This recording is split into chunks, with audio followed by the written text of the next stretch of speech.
sense of relief. It's a sense of excitement. You're on the top of the platform and your mind is racing. Then it goes quiet. Everything in your mind goes quiet and you're focusing. You're rotating in the air and then you have little thoughts.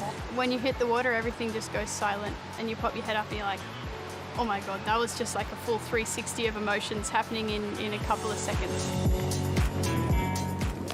It's a high-octane extreme sport. You need to be a daredevil. You need to enjoy fear. I think you need to be strong-willed, like to stand on the edge of the 21-metre platform and make that decision, to make that countdown, that 3, 2, 1 jump. It takes a lot of work in the beginning. And from the get-go, Rhiannan Iffland has dominated cliff diving. As soon as I stood on that platform and did the first dive, I was hooked and I was determined to get into it and then to make a career out of it. The Australian is the most decorated female athlete in the sport, winning her 8th consecutive Red Bull Cliff Diving World Series, celebrating her historic victory with family and friends in Sydney on the weekend. Can you put it into words 8 times officially? No, I can't really at this moment. I can't really put it into words. That moment was electrifying, standing up there and getting the crowd going. And I have to be honest with you, I was super nervous. I was super shaky. I kind of looked down and got the crowd going again to calm myself and take an extra moment. But yeah, I just can't believe it. Yeah, 8 years in a row, crazy.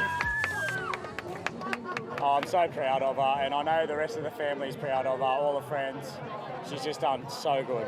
I watch her train all the time, and the commitment she puts into it is just to watch that under that much pressure. Just, oh, no words. She's just amazing. I've lost my voice.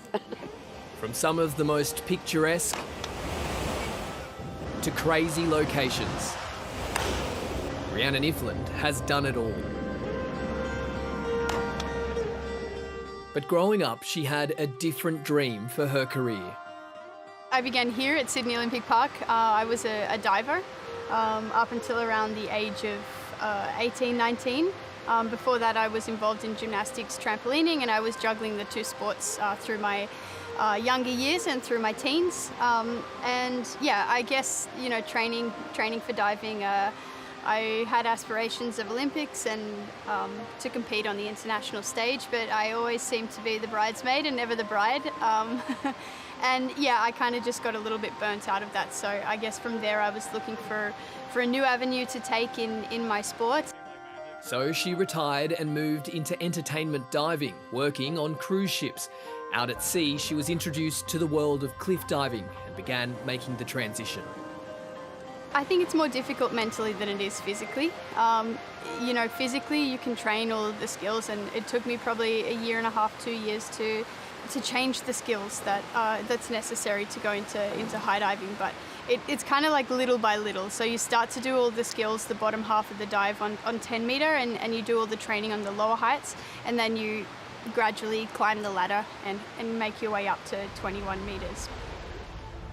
Athletes leap off the platform and hit speeds of 85 kilometres an hour before making contact with the water below.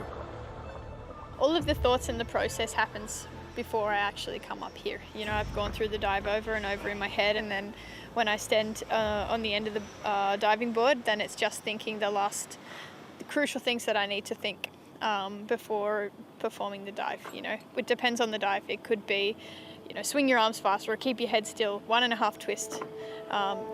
Very, very specific technical thoughts.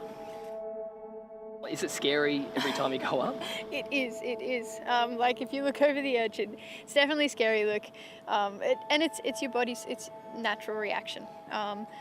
I don't think there's ever a time where I come up here and I feel completely comfortable, but I think that is, I think that's healthy, and I like to think that I have a healthy relationship with my fear of what I do.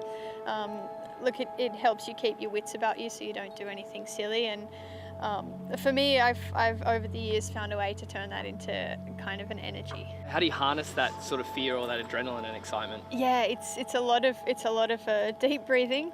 I often, actually, the little secret that I have, I often close my eyes and I think about myself on the beach with my nephews and my niece, and I kind of escape for a minute or so, and then opening my eyes and saying, okay, I'm here, I'm ready, let's do this. 50,000 people lined the shores of the harbour to watch the world final. I've never seen anything like this. It's crazy.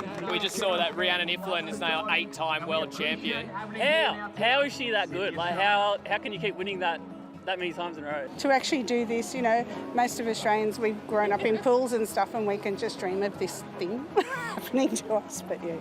Would you ever jump Excellent. from 21 metres? Not anymore. The competition officially started in 2009. Rhiannan Iffland is hopeful to see the sport at the Olympics one day. It would kind of be an extension of diving, I believe. But yeah, the sport is definitely growing, and we're seeing, you know, a lot more younger athletes come in, and I think in years to come it would be really amazing. Not sure that I'd still be diving by the time it would be added, but I think it would be a very special sport to add to the Olympics. The 33-year-old says she is still driven to compete well into the future and hopes to add more titles to her name. Is the goal double digits? I think yes. I don't think I've really admitted that to anyone yet, but I mean, in the back of my mind it's there, but first is 9. One World Series at a time. Exactly. One competition at a time.